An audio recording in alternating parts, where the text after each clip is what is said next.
Good morning. Good morning. Happy Tuesday, early December. Christmas is around the corner. My goodness. Are you done shedding? Shedding? The What do you year mean? of the snake. Ah. You know, we're getting towards the end of it. So and I know we have the year of the horse coming up. I have no idea what that even means. So I'm going to have to go educate myself a little bit to prepare. Well, we'll stay positive, all good things. I've been on a little bit of a speaking rampage. This is my third day of talking. I know you think I talk all the time, but actually here I really don't. But Friday night I had the opening reception for my display over at the Cherokee County Arts Council, and so I spoke there. And then yesterday, I was on a panel discussion about body dysmorphia and everyone's perspectives on it and experiences and all of that. And then this today. So today, I'm going to interview you. This is going to be your episode. So I'm very excited about this. I have some questions for you too. So Uh-oh. Uh-oh. But your event looked amazing. I saw the pictures on Facebook, and like I've seen so many people react to those pictures before because they were hanging in your studio here, and when we would do events, and I would, hear people talk about them afterwards. And so I I totally get like how impactful they can be to people. But I'm curious, like, how did people in rural mountain US embrace these pictures compared to, the bustling city down here? Were Yeah, that's a they good question. I mean, I will say an art gallery draws fans of art. So I can't answer that question like as far as what does the whole county think? I don't know. But I can tell you that the folks that showed up at the event were very excited to see it, and they, stuck around to hear me talk, which was really cool. I was able to create like an interactive portion where I said, like the whole story behind it, that the whole purpose of it was, if I don't tell you who's who, if I don't tell you who's Democrat, who's Republican, who's gay, who's straight, whatever, if I don't tell you, can you just see the humanity in these people, because 99% of the pictures on the wall are clients and not models, right? And even the models are real people too. Like, people forget that. They are.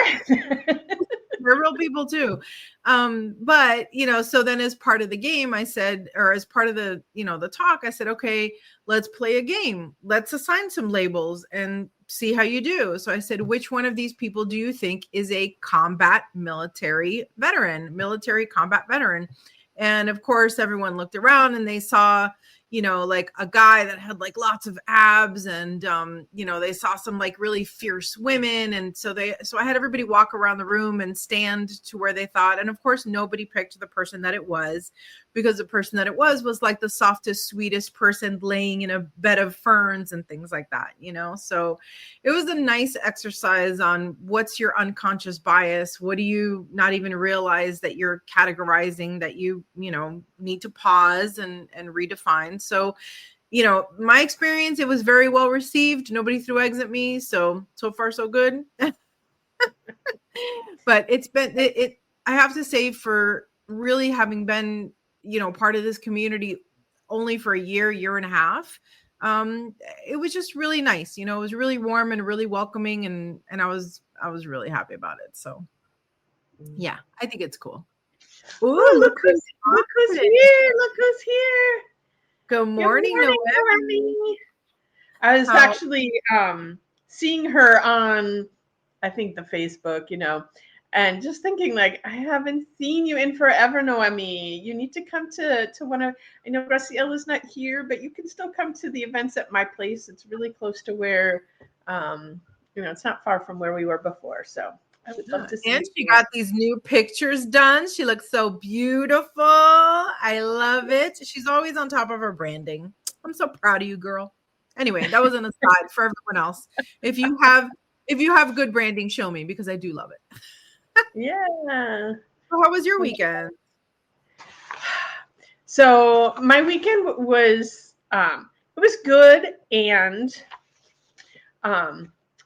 my newsletter got out late this morning, so not everybody got to read it, and I'm sorry if I'm exposing the surprise of it before you get to read it. But Friday night I was working on some art, and I wanted to keep going. So I was staying up like way later. You know, I'm an old lady. I go to bed early, and no, I was up late trying to finish this piece. And when I got up, I just was tired and I wasn't very mindful. And I jammed my left pinky toe into the leg of the sofa, and it is now purple and swollen and it's broken, which is crazy because thank you, Noemi, sending positive vibes to my toes.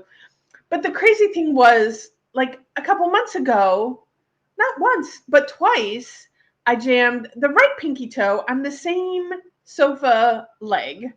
I'm like, the sofa has to go. It's cursed. Move the sofa. That's my first piece of advice. The thing is that, I live in this tiny house. It's finding furnishings that fit and all of that are, but the sofa, it does need to go. But anyway, so here I am, like, now I'm hobbling around on this foot, and like it's swollen up even worse than the other one, and I think it's because of how the leg is, like the way I hit it is a little bit different, whatever. So it's cool outside, and now I have to wear open shoes because my toe won't fit inside a closed shoe right now. So, but Wow. so if that wasn't enough, I think I shared before, I've started making sourdough bread. My friend Bethany got me some starter and gave me some lessons. And so this weekend I did my second attempt. I'm like, I understand why people give up on this because you think you're doing everything right. And like, the bread is completely edible and delicious, but it's not like perfection that you want. So one of the things, when you make sourdough bread, you have to score the bread, and you use something called a lame to do that, which is essentially a stick with a razor blade on it. And so I finally got a lame. I didn't have a lame for my first one, and I understand why people want a lame because it is so much easier to score the bread with a razor blade than with a knife. And so anyway, but I couldn't figure out how to get the blade on the lame, and so I, of course, go to the University of YouTube, and of course someone shows, and it's like, oh, it's so easy. And so I go and I put the lame on the bread, or on the stick, and like it wasn't sitting quite right. It wasn't straight. And stupid me goes and grabs it by the side to adjust it. And there's like, it's crime scene. There is like blood everywhere. I said, don't tell Trent, but I think there's blood in the bread too. But anyway, I'm not serving it to anybody else, and it's all good. Oh but so I had two very sore fingers here. Luckily, it was my left hand, not my right hand. But like there's something going on with your extremities are suffering right now. Yes. Maybe it's that winter pull to be inward, maybe smaller movements. Well, so, I was like, okay, what is the message here? And, of course it is slow down, be more present, be more intentional. And I was like, of course, the same stuff I tell my clients every day. And, but anyway, so that was my weekend. Ain't it the truth? Wow. Well, I'm excited for today's topic. I know we've talked about this in person at some of our in-person events quite a bit, but I don't think we've ever done a podcast on it. And, I love this message, and I love playing devil's advocate for this message too. So I think this is going to be a very fun episode. So we called it Love What You Want to Hate, a radical shift in consciousness. Let's tell folks how this phrase even came up. How did you even come up with love what you want to hate? So, I'll go back in the day. I feel so weird when I say back in the day. It makes me feel really old. But I have these spirit guides. They are blue beings, like think Avatar, like, and they've been with me for quite a long time. But a couple years ago, they started pressuring me to do live channeling events. And, when I think of live channeling events, I'm thinking of Abraham and Esther Hick and Bashar. And I'm like, Blue Ones, you guys are crazy. I am not doing that in front of people. And they just kept pushing and they kept pushing. And I said to them, fine, I will deliver your messages to people if you want. And you don't get to take over my body and like speak through me. I will sit there. You tell me what you want me to tell them. I will tell them, but I am not doing, no, I'm used to saying a previous life. Yes, there's those too. But so anyway, so I finally agreed, and we held these events in the studio of Graciela's that we speak of so often. And I don't remember which one this message came from, and I don't remember like what triggered them to have me deliver that message, but the message that they said was love what you want to hate. I have a lot of things to say on that, but I'm curious, as you, the person sitting in the audience when this message came through, like what thoughts came through to you when that message was delivered? I lost you there because I don't know if it's your Wi-Fi or mine, but you said I'm curious, and then I lost you. I'm curious how you received that message when it first came through. That is something I've been curious about for the whole audience. When you say something like that, like, I think if I was hearing the message as opposed to just being the conduit of the message, it would have hit me a little bit differently. So I'm curious, you receiving that message. And just like the audience that's listening to this right now has just heard the message, love what you want to hate. How does that sit? Yeah. So on the first layer of it is, oh my goodness, this is so profound. Wow. If I could do that, if I could really just love the thing that I want to hate, how much, easier would life be, right? My just experiences would be so much smoother. And then the second layer that hits me is like, wait a minute, but what about like with that particular person who was like really mean to me? I don't know if I could love that. Or what about this particular group of people that's trying to, hurt my group of people, right? Like, I don't know if I could love that. And so then, even though my first gut reaction is like, this is awesome, my next reaction is like, wait a minute, is this really possible? Can it happen? Can I do that? So that's kind of my initial reaction to that. Yeah. Yeah, Noemi said, embrace discomfort comes to mind. Yeah. Yeah, and because this is the thing, like the statement comes out, and then there's so many different layers to it. I think for me personally, like as a healer, the first thing comes to mind, and I think about like you in your work as well, and talking about the body dysmorphia yesterday.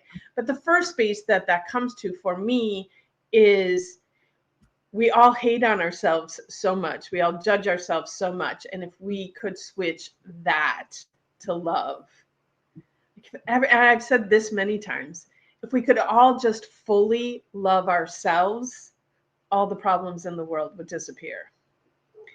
And yeah, that's a whole nother topic. But that's a great starting point. Like, you know, when I think about those initial thoughts that I had, right? Like if loving my enemy is maybe feels like too big of a mountain, could I just start with loving myself? And isn't that a substantial enough mountain to really get started, right? Absolutely, absolutely. And with that, you know, the world is our mirror. Everything that comes in front of us is our mirror. And what we're hating on somebody else is a representation of something. You know, it's not like the exact thing, but it does represent something within ourselves that we hate. And you had spoken about like when people do mean things to you, like how do you love them? And you know, I have two very big personal examples, and I'll just share one of them. But many years ago, professionally, an ex-employer first wrote me the most horrible letter I had ever read in my life. Like there was so much hate in that letter. And my good friend at the time, I like shared it with her, and she's like, you need to go to the police and get a restraining order. Like that's how bad the letter was. And shortly after that came a cease and desist from an attorney. And you know, this is over 20 years ago. So that version of me was like freaking out, like, oh my God, like someone's sending the law after me. And so I sought out some professional assistance there, and they were like, calm down, relax. Like, this is probably going to be absolutely nothing. It's just, the intent is just to scare you, which obviously it has done. It served its purpose. And we're just going to sit tight and see what happens. And so I went back and I sat with it and realized like all of this was just coming from this wounded little boy. And having worked for him, I knew a lot of his history. And, you know, I say all the time, like how blessed I have been in my life. You know, coming in, I chose amazing parents. They loved on me so much, you know, like, well, I'll leave it at that. This man I know did not live that same childhood. You know, he had also been in the military, in the Marines, like that'll mess you up. It was just all of his hurt and his pain that he was throwing out on me. And I said, what this man needs is love. And so from that moment on, every day I prayed for him. I sent him love, and all of the things that he was threatening just disappeared and went away. And years later, I actually ran into him at a professional course. And like at first I had like this moment of panic, like, oh no, like, because it was going to be the first time I'd seen him face to face since all of that went down. And he was completely fine and normal. And so I was like, wow, that, because it could have been so easy for me to hate him. It could, like, that would be the natural instinct place to go. And I went there for a minute, and then I sat and I like recognized what was actually on, and I just sent love. And, you know, that also makes me aware that everybody that's behaving meanly, ugly, whatever towards other people, they're not doing it because their life is full of love and joy. They're just expressing their fears and their pains outwards towards somebody else. And so the whole situation is a lack of love. So wherever there's hate, there needs to be love to heal it. And can you be brave enough, strong enough, courageous enough to be the person that puts love in the space? Yeah. I love that. And it's such a great example. And we talked a little bit about that at the exhibit that I was telling you about, because I said, could you see the human, like if this picture of this person is completely neutral, can you see the humanity in them? Yes, of course. It's simple. It's easy. You see eyes, you see a face, you see tenderness, right? You really see a lot of yourself when you're looking at something like that, right? But then if I tell you, you know, that this person did XYZ and that changes how you feel about them, can you be aware of those things and still see the humanity in the person, right? And so like in the example that I gave you of like, oh, but what about somebody that's done something mean to me, right? Like the one you just gave, can I be aware and still protect myself, right? Like I'm not going to keep putting myself in danger because I want to love someone, but can I offer someone spiritually, energetically love and support and recognition of their humanity, and also not let them, you know, burn my house down and kill me and, you know, that sort of a thing, right? Like, I think for me, that's really one of the distinctions is like, okay, how, you know, if I'm protecting myself, am I still projecting love? You know, does love necessarily mean, you know, that one phrase I love, like you don't have to set yourself on fire to keep someone else warm, right? Mm-hmm. That's how I'm seeing it. How do you see that play out? You know, and obviously there's extremes of this situation. Even though my friend thought that this man was threatening physical harm to me, I knew in my heart that I didn't have to worry about any physical danger coming my way. This was more professional danger. Like, was he going to ruin my career in some way? And, you know, when you get yourself into a more violent space or situation, like obviously someone's pointing a gun to your head, like I don't think going up and giving them a hug is maybe the best solution. Although I've seen crazier things, you know, happen and work out beautifully in the end. So I don't think in any way, shape, or form did the blue being say, you know, put yourself at, you know, at risk of life and limb to send love.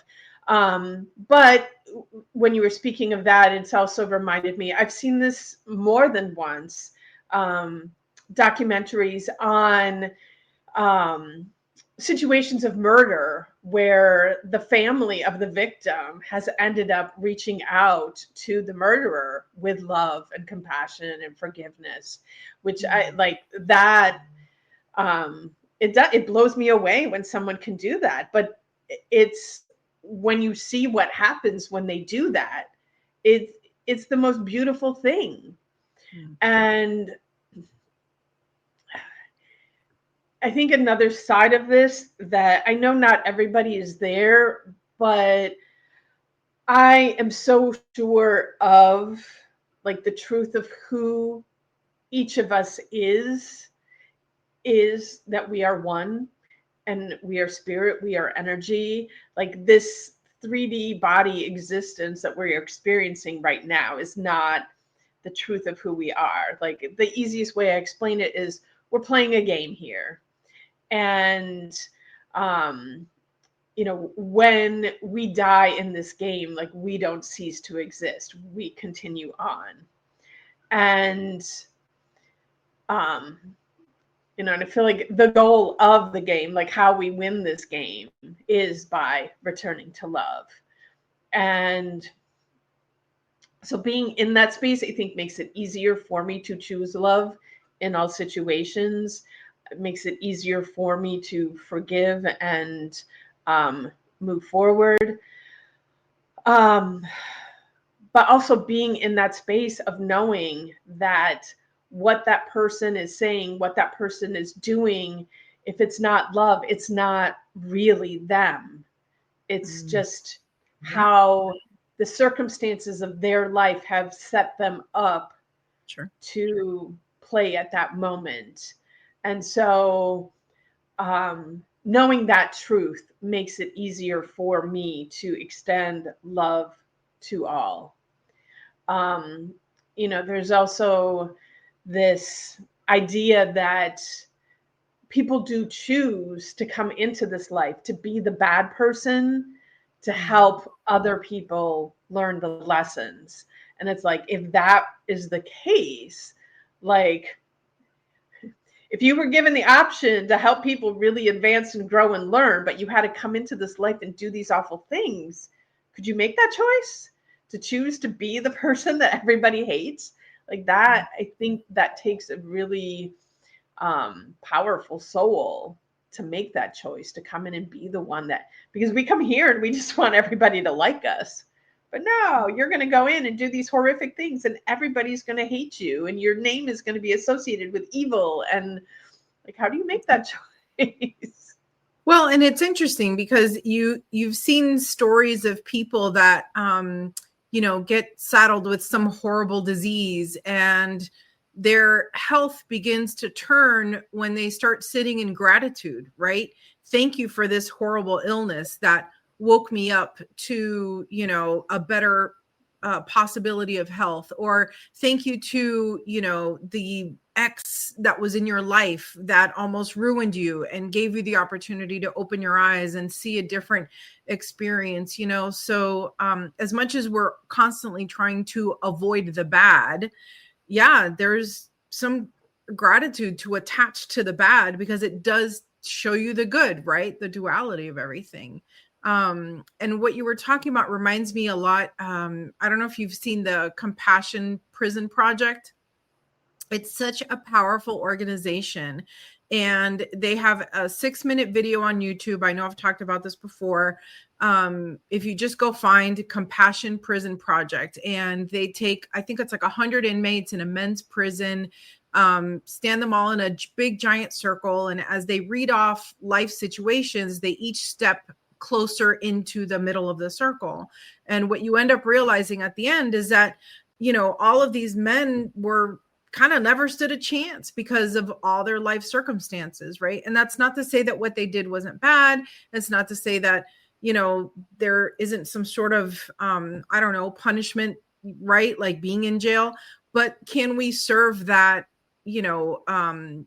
redemption, right? With a side of compassion as well, right? And can we go back to the root and say, how do we offer compassion when they were 5? Would they be the, inmates that they are when they're 30? So that to me is like such a huge example of how you can acknowledge, yes, someone is doing something bad, and also they deserve our compassion as well, that's really powerful. And one of the things that I saw that you had written down was how this teaching is about sovereignty and not submission. And I want you to talk about that a little bit more because, like I said earlier, my first reaction is like, oh, this is great, I can cure the world. And then my second reaction is, wait a minute, does that mean I need to submit to the person that's hurting me? Does that mean that I need to not defend myself or lower myself? And so how is it submission versus sovereignty? Like, I like the idea of sovereignty. Talk about that a little bit. So when we sit in hate, like we think that we are harming the other person by not giving them our love or, whatever that, we're punishing them. And the truth is like the person that is harmed the most by putting out that energy of hatred, of anger, of fear, of whatever, the person that is harmed the most is ourselves. And so, and I always say, feel your feels. Like you never want to ignore the anger, ignore the fear, ignore the hate. Like you want to see it and sit in it and feel it. But then you have a choice. And your choice is where the power is. And so when you can step out and say, okay, I've hated all I want to hate. And now I'm ready to return to love. Like that is you reclaiming your power, reclaiming your sovereignty. And because it's a choice. And as long as you can make your choice, you have your power. But when you sit in that space of hate, you've given your power away. And again, like when someone wrongs us, when someone harms us, when someone commits a crime that harms somebody else, and I say that because there's so many like crimes out there that shouldn't be considered crimes because they're not harming anybody. It's not to say that that is right. It's not to say it's okay. It's not to say that there shouldn't be some kind of repercussions for that happening. But if we are going to make progress in not those things happening anymore, we get to come to the space of love and compassion. And,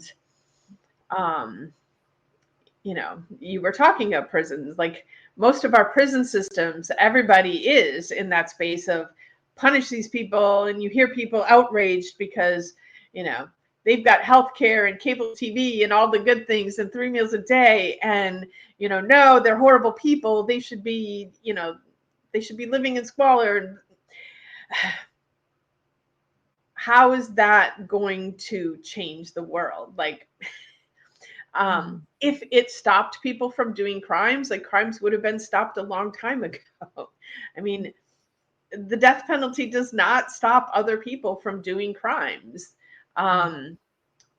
What will stop people from doing crimes is if humanity can return to love.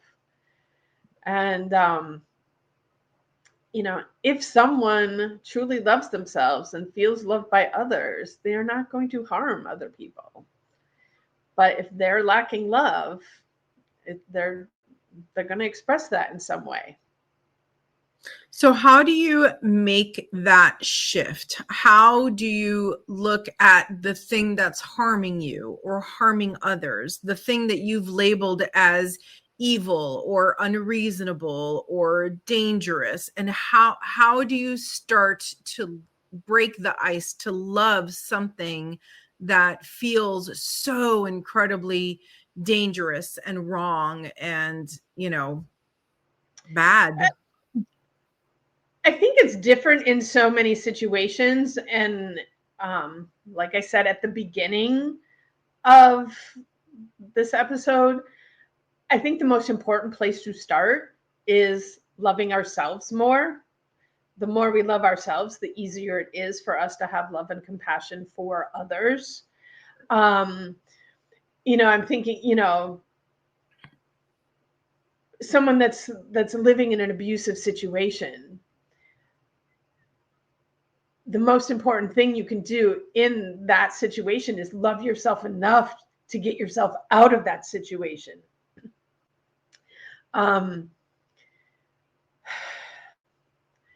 There is also, you know, that person that's abusing you, that's harming you.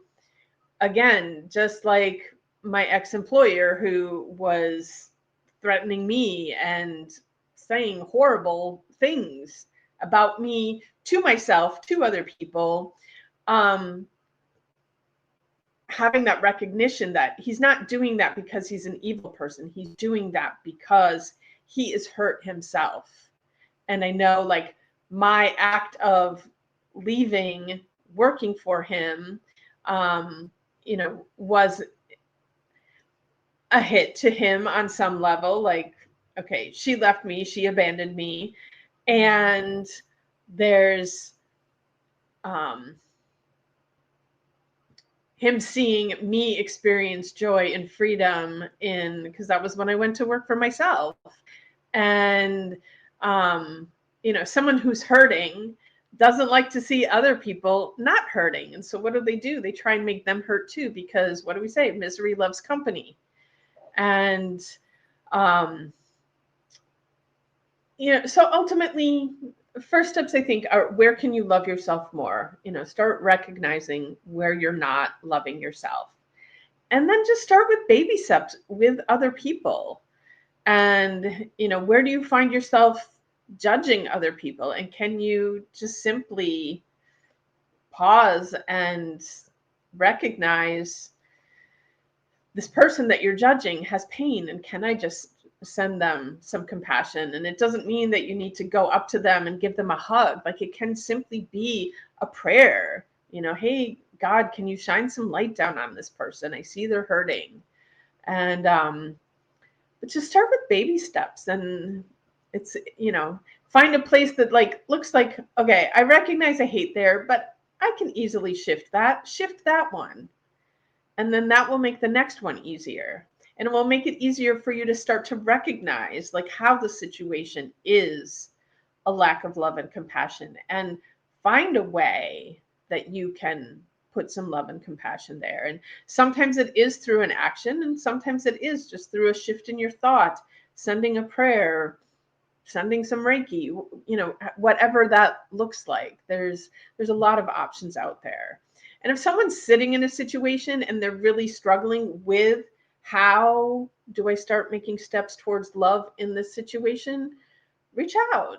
I would love to help you just start to shift the perspective on it and take, it's you don't have to instantly go from hate to I love everything. It's possible, but I that's definitely not easy. And so just keep taking baby steps in the right direction. Yeah. And I think awareness is such a big part of it.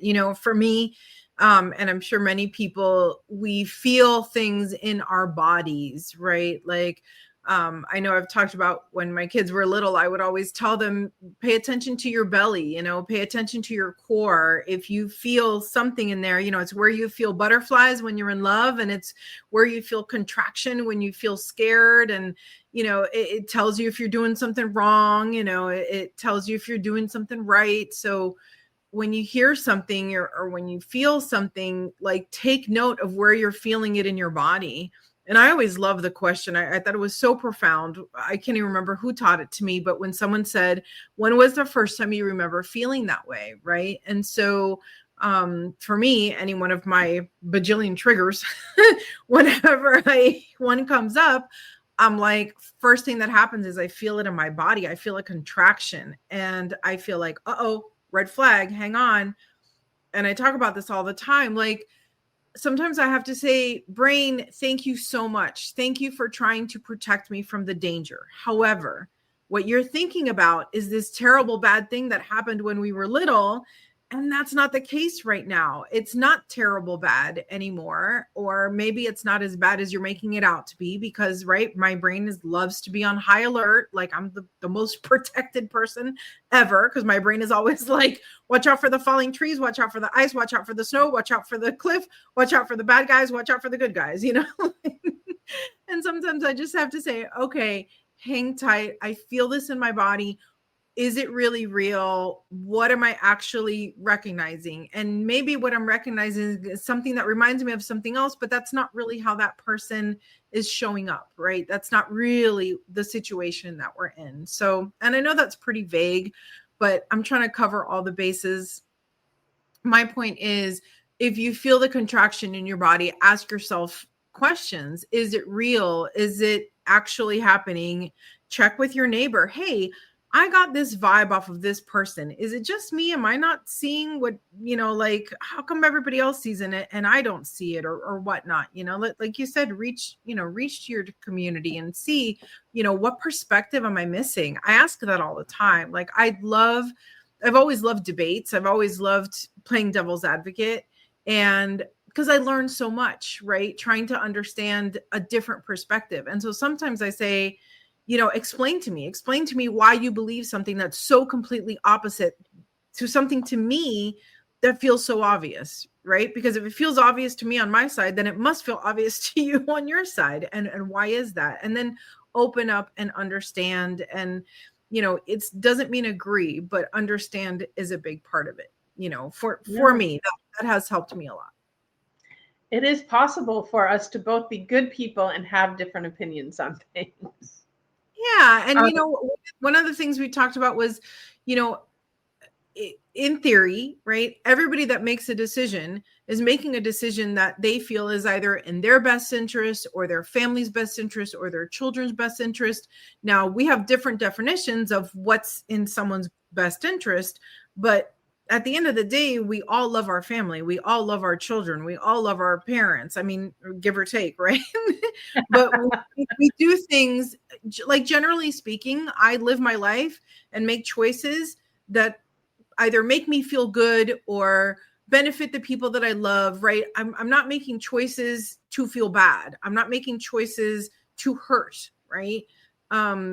So even if you're, and that doesn't mean I don't hurt people, right? Like, I'm sure, well, I know I've said things that have hurt people, but I didn't say it to be hurtful. I said it because I thought I was being loving, and I just screwed up, right? Like, I just made a mistake. So as much as I feel like, okay, let me give grace to someone that I might not understand their perspective, I also ask for grace, right? Like, if you see me saying and doing something that doesn't sit well with you, like, give me a second, like, give me a little bit of love, give me a little bit of compassion. Like, maybe I just misspoke, maybe I screwed up, maybe I'm not perfect, right? Like, so remember that what you want to receive is what you should put out there in the world as well. You know, treat others as you should want to be treated, right? I mean, so absolutely.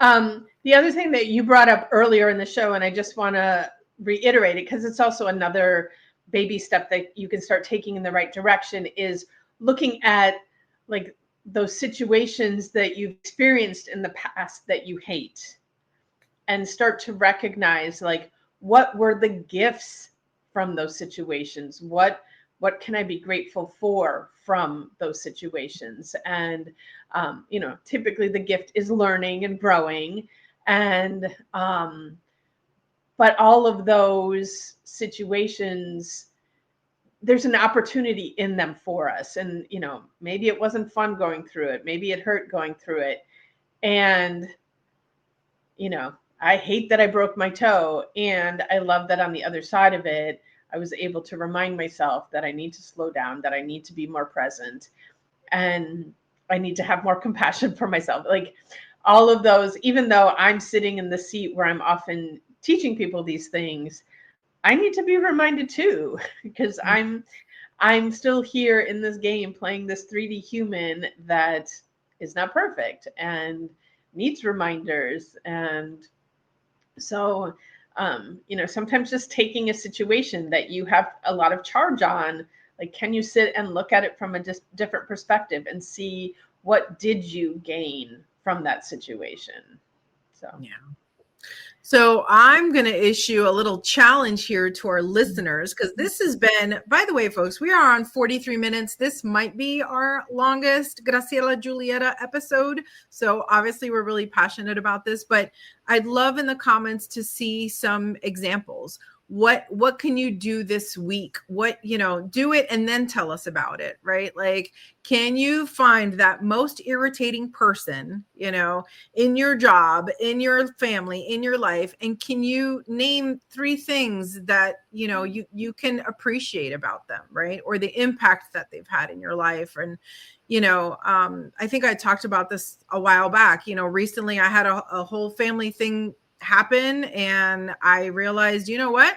I could use a little therapy tune up, and I went back and I started some EMDR therapy, and I feel so much better. And I'm like, man, had this, quote, terrible thing not happened, I wouldn't have been aware that I needed to do that, So, so thank you to that person that said horrible things.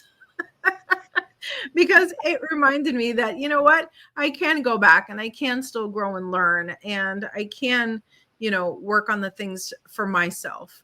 Other people, they are who they are, and they've got their own journey to be on, but I can release that, that charge, and find myself in that sovereignty. So I appreciate today's episode so much, and I would love to hear how you guys are living it as well. awesome. just quick reminders to everybody. We have our retreat coming up in January 9th through the 11th in Sebastian, Florida. Yeah, it's like a month away. So it's time to sign up. And, you know, if you want to learn more about how to incorporate more love into your life and release the hate, release the fear, come join us for that. And you got any other reminders for them? That's it. Just take care of yourself. All right. So with that, I will wish you all a magical day. All right. Bye, guys.